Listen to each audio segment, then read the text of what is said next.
আমি জাতীয় সংগ্ৰামী অসমে অবিৰতভাৱে উজনি অসমৰ পৰা আমি মিয়া খেদা অভিযান চলি আহিছোঁ।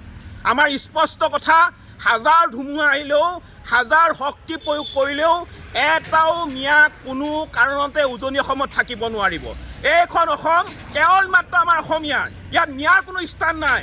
মিয়াই বাংলাদেশত গৈ কাম কৰক, কিন্তু উজনি অসমত বা অসমত কোনো কাৰণতে মিয়াৰ আমি দপদপনি সহ্য নকৰোঁ। আমাৰ স্পষ্ট কথা, মিয়া যিকেইটা মিয়া এতিয়া উজনি অসমত সোমাই আছে, অতি শীঘ্ৰে উজনি অসম ত্যাগ কৰক, অন্যথা আমাৰ সন্মুখত পৰিলে কিন্তু কাণত ধৰাই আঁঠু কঢ়াই থোৱা হ'ব। আজি আমি জাতীয় সংগ্ৰামী অসমে শিৱসাগৰ জিলাৰ বিভিন্ন ঠাইত বেনাৰ পোষ্টাৰ আমি লগাইছোঁ আৰু ৰাইজক সজাগ কৰিব বিচাৰিছোঁ। অনাগত দিনত সমগ্ৰ অসমতে বেনাৰ পোষ্টাৰ লগোৱা হ'ব। ৰাইজ সজাগ হওক আৰু প্ৰতিজন খিলঞ্জীয়া অসমীয়া ৰাইজে য'তে মিয়া দেখা পায় তাৰ পৰা কিন্তু খেদিবলৈ আৰম্ভ কৰক। আৰু আমাৰ স্পষ্ট কথা, এটাও মিয়া কোনো কাৰণতে উজনি অসমত থাকিব নোৱাৰিব।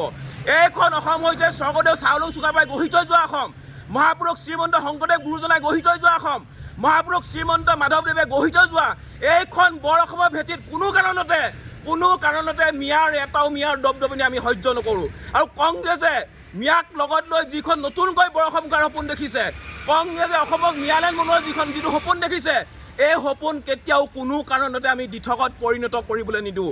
আমাৰ স্পষ্ট কথা, এইখন অসমত কেৱল মাত্ৰ খিলঞ্জীয়া মানুহৰ প্ৰভুত্বৰ আধিপত্য থাকিব লাগিব। ইয়াত মিয়াৰ দপদপনি চলিব নিলে আমি কোনো কাৰণতে নিদিওঁ। আৰু এটাও মিয়া উজনি অসমত থাকিব নোৱাৰিব। মিয়া মুক্ত আমি জাতীয় সংগ্ৰামী অসমে কৰি দেখুৱামেই। আমি জাতীয় সংগ্ৰামী অসমে অবিৰতভাৱে উজনি অসমৰ পৰা আমি মিয়া খেদা অভিযান চলি আহিছোঁ। আমাৰ স্পষ্ট কথা, হাজাৰ ধুমুহা আহিলেও, হাজাৰ শক্তি প্ৰয়োগ কৰিলেও এটাও মিয়া কোনো কাৰণতে উজনি অসমত থাকিব নোৱাৰিব। এইখন অসম কেৱল মাত্ৰ আমাৰ অসমীয়াৰ, ইয়াত মিয়াৰ কোনো স্থান নাই। মিয়াই বাংলাদেশত গৈ কাম কৰক, কিন্তু উজনি অসমত বা অসমত কোনো কাৰণতে মিয়াৰ আমি দপদপনি সহ্য নকৰোঁ। আমাৰ স্পষ্ট কথা, মিয়াই যিকেইটা মিয়া এতিয়া উজনি অসমত সোমাই আছে, অতি শীঘ্ৰে উজনি অসম ত্যাগ কৰক, অন্যথা আমাৰ সন্মুখত পৰিলে কিন্তু কাণত ধৰাই আঁঠু কঢ়াই থোৱা হ'ব। আজি আমি জাতীয় সংগ্ৰামী অসমে শিৱসাগৰ জিলাৰ বিভিন্ন ঠাইত বেনাৰ পোষ্টাৰ আমি লগাইছোঁ আৰু ৰাইজক সজাগ কৰিব বিচাৰিছোঁ।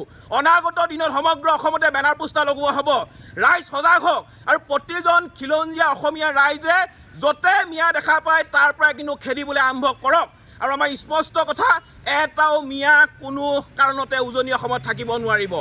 এইখন অসম হৈছে স্বৰ্গদেউ চাওলুং চুকাফাই গঢ়ি থৈ যোৱা অসম, মহাপুৰুষ শ্ৰীমন্ত শংকৰদেৱ গুৰুজনাই গঢ়ি থৈ যোৱা অসম, মহাপুৰুষ শ্ৰীমন্ত মাধৱদেৱে গঢ়ি থৈ যোৱা এইখন বৰ অসমৰ ভেটিত কোনো কাৰণতে মিয়াৰ এটাও মিয়াৰ দপদপনি আমি সহ্য নকৰোঁ। আৰু কংগ্ৰেছে মিয়াক লগত লৈ যিখন নতুনকৈ বৰ অসম কৰাৰ সপোন দেখিছে, কংগ্ৰেছে অসমক মিয়ালেণ্ড বনোৱাৰ যিটো সপোন দেখিছে, এই সপোন কেতিয়াও কোনো কাৰণতে আমি দিঠকত পৰিণত কৰিবলৈ নিদিওঁ।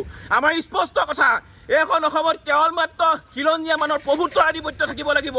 ইয়াত মিয়াৰ দপদপনি চলিব নিলে আমি কোনো কাৰণতে নিদিওঁ। আৰু এটাও মিয়া উজনি অসমত থাকিব নোৱাৰিব। মিয়া মুক্ত আমি জাতীয় সংগ্ৰামী অসমে কৰি দেখুৱামেই।